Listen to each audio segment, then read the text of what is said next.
Ngayong gabi sa Anggulo, tampok si Senador Ferdinand Bongbong Marcos Jr., ang kaisa-isang anak na lalaki ng dating Pangulong Ferdinand Marcos.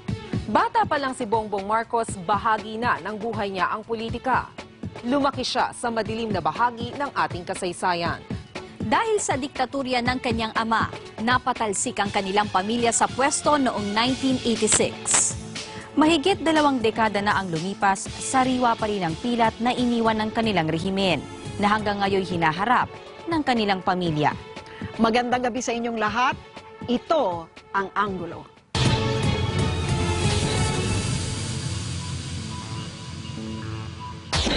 (1986) nang patalsikin ng libo-libong mga Pilipino ang mga Marcos sa pamamagitan ng EDSA People Power Revolt. At sa kanilang pagbabalik, sila'y inusig ng publiko dahil sa umano'y katiwaliang naganap noong Pangulo pa si Ferdinand Marcos Sr. Maaring maihalin tulad ang karanasan ng pamilya Marcos sa naging karanasan ni dating Chief Justice Corona. Ang tanong ng ilan, isa ba ito sa dahilan kung bakit ibinigay niya ang kanyang simpatsya kay Corona sa nakalipas na impeachment trial?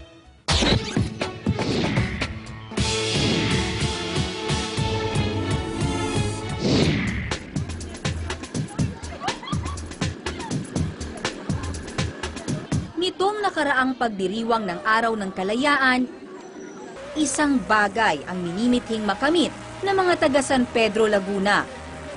Ang kilalanin sila bilang isang ganap na syudad. At ang isa sa mga susing inaasahan nilang magbubukas ng pinto para rito, Ikinagawa kong iharap sa inyo ang chairman ng Senate Committee on Local Government, Senator Ferdinand Bongbong Marcos Jr. Bilang pinuno ng komite sa local government, si Senador Marcos ang siyang nangangasiwa upang maging ganap na syudad ang San Pedro.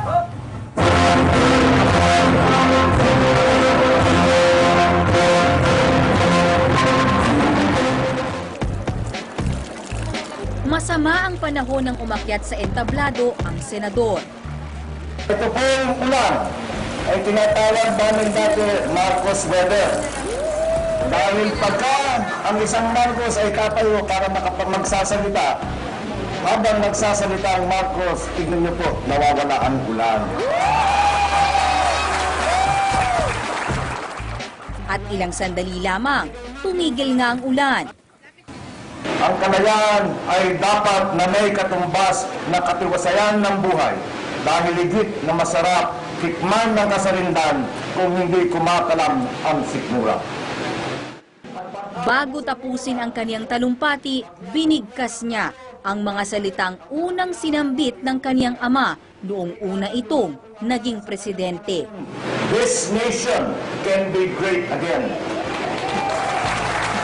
Buhay si Senador Marcos! Ang tinahak na landas ng dating Presidente Marcos, tila tinatahak ngayon ng kanyang junior na senador.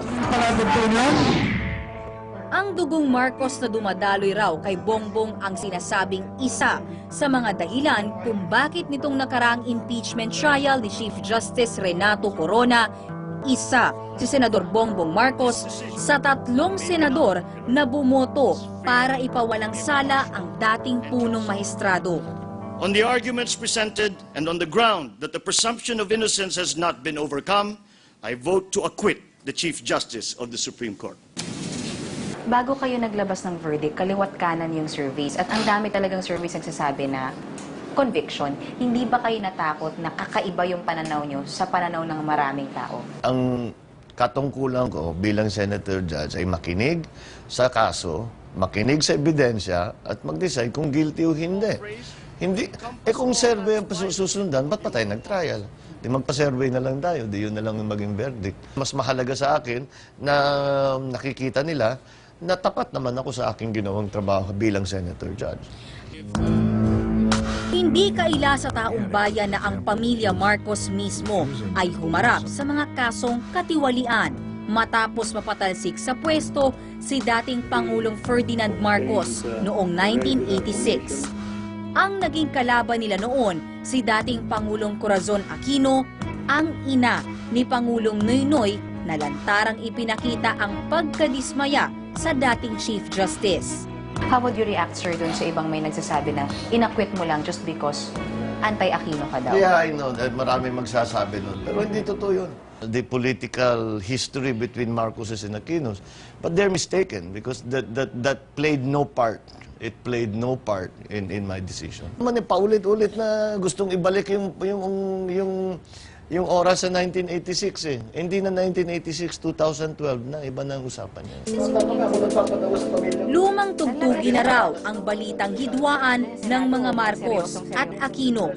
24 na taon na ang lumipas mula noong 1986. At para kay Senador Marcos, malinis ang kanyang konsensya. Walang pinagbago sa pagkailalim ng sino man presidente, kung sino at saka sino man senador. The fact that there is an Aquino in the palace makes absolutely no... I know mahirapan yung sasabihin ng mga na hindi totoo, pero talagang totoo ito. Nag-usap na kayo, sir, ni Presidente? I mean, nagkakausap kayo about legislation? Wala. Hindi. Never pa, sir? No, never. Ngunit hindi man nakakapag-usap si Pangulong Aquino at Senador Marcos, saksi naman tayo sa palitan ng patutsyada nila sa media. The celebration of the events of 86 just remind us how much work needs to be done. Sabi ko nga, kung hindi nag-EDSA 1, kung natuloy yung mga plano ng aking ama, palagay ko na para tayong Singapore na ngayon. Nagkaroon sila na pagkakataon na para magkaroon tayo yung may angat ang ating ekonomiya. Pero yung resulta naman ho talaga. After 14 years, from 72 to 86, tayo di ba napapag-iwanan na ng lahat. At hanggang sa ngayon, dami pa rin ho nating binabayaran na pinagmulan. Mali panunungkulan. We will have to, maybe we'll discuss it over a cup of coffee one day. Ayoko magsalita dahil sasabihin ang personal at todo. Ako po'y hindi pa Pangulo. Alam naman po niyo yung opinion ko. Personal ko, hindi pa rin ho nagbabago. Ayon sa kasabihan, history repeats itself. At sa politika ng Pilipinas, isa itong matingkad na katotohanan.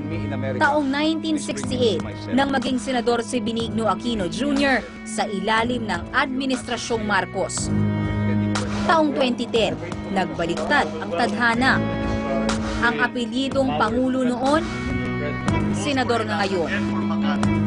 At ang senador noon, Pangulo na ngayon.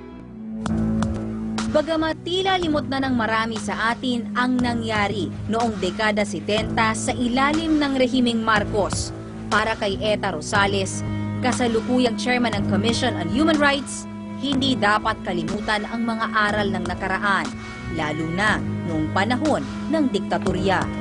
Bongbong Marcos is an intelligent young senator.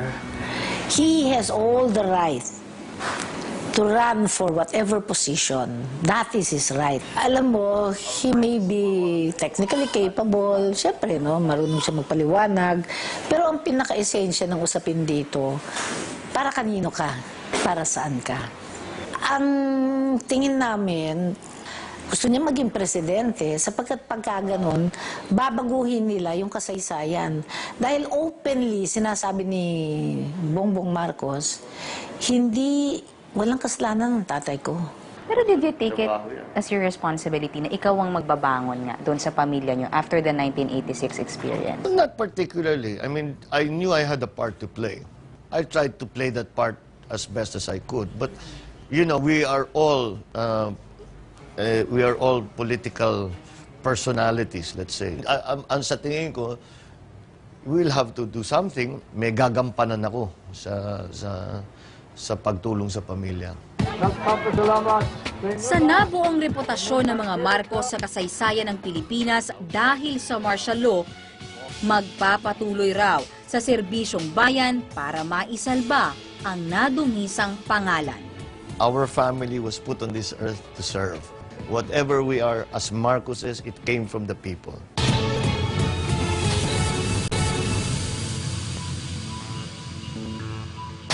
Pitong taong gulang si Ferdinand Bongbong Marcos nang manirahan ng kanyang pamilya sa pinakasikat na tahanan sa bansa, ang Malacanang.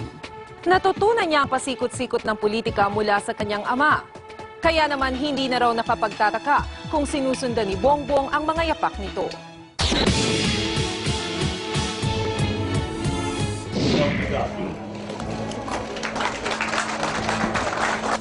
Isang mahabang linya ng mga Marcos at Romualdez ang sinusundan ni Senator Bongbong Marcos sa politika.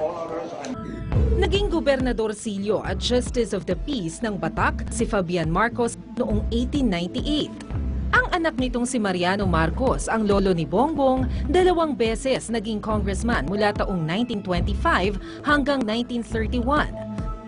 Ang kanyang amang si Ferdinand, taong 1949 nang nahalal sa Kongreso. 3 beses siyang naging congressman bago umakyat sa Senado noong 1959. Ang kanyang tiyahing si Elizabeth Marcos Quezon ang naging unang babaeng vice-gobernador at gobernador naman ng lalawigan. Namunong siya simula taong 1971 hanggang 1983. Taong 1980 naman nang sumabak si Bongbong sa politika nang mahalal siya bilang vice-gobernador ng kanyang tiyahin sa edad na 23. 3 taon ang makalipas, siya na ang umupo sa pwesto ng pagkagobernador. Hanggang magwakas panandalian ang pamamahala ng mga Marcos matapos ang EDSA Revolution noong 1986. After 20 years, the Marcos Dynasty, sabihin natin, o yung pamilya na laging naboboto, laging nahahalal, ay hindi nila ginagamit yung kanilang posisyon para makatulong. And then it's a bad idea. Pero kung yung pamilyang yun talaga naman tumutulong, then it's a good idea. Ngunit muling pumaimbulok ang pangalang Marcos sa politika makalipas ang mahigit 1 dekada matapos ang EDSA Revolution sa pamamagitan ni Bongbong Marcos. Nahalal bilang congressman ng Ilocos Norte si Bongbong noong taong 1992 at kinalaunay naging gobernador naman sa loob ng 3 termino mula taong 1998 hanggang taong 2007. Alam mo, galit sa amin yung kalaban namin sa politika eh. Yung taong bayan, hindi galit sa amin. Alam ko. You were confident mananalo kayo sa unang takbo niyo? Oo. I was quite confident because sinigurado ko, isipin mo kung natalo ko, di tapos na kami. Tapos na kaming pamilya ko. His death, let it not be a joke. It's becoming a fiesta of jokes now. And Ang dating First Lady naman na si Imelda, naging congresswoman ng Leyte taong 1995. new government listens. Pagkatapos, ang panganay na kapatid ni Bongbong naman na si Aimee ang nahalal sa pagkagobernador noong 2010 hanggang sa kasalukuyan. Nakaupo rin bilang congresswoman ng 2nd distrito ng Ilocos Norte si Imelda ngayon. Ang disadvantage na Marcos muli ang nagro-rule sa Ilocos region ay para bang sinasabi natin sa Pilipinas at sa buong mundo na wala nang may ibang kakayanan at karapatan na mamuno maliban sa iilang pamilya lang. Nakakalungkot ito at paligay ko ito ay disbentahe ng ating politika. Isa sa mga pinakamayayamang politiko sa bansa ang pamilya Marcos. Sa ngayon, pangalawa sa pinakamayaman sa Kongreso si Imelda Marcos na may 932.8 million pesos ayon sa kanyang Statement of Assets, Liabilities and Net Worth o SALN. Si Senador Bongbong naman, ikatlong pinakamayaman sa Senado na may net worth na halagang mahigit sa 364 million pesos. Hindi kaila sa mga Marcos na maraming tanong hinggil sa kanilang yaman. Noong 2003, nagdesisyon ng Korte Suprema na kung susumahin na naging lehitimong sweldo ng mga Marcos sa pagsilbi sa gobyerno mula 1966 hanggang 1986, ang kabuang yaman nila ay aabot lamang sa 2.3 million pesos. Kamakailan lamang, nagdesisyon ang Korte Suprema na ibalik bilang akusado ang mga anak ni Marcos sa ilang mga kasong kinasangkutan ni Imelda at Ferdinand. 26 na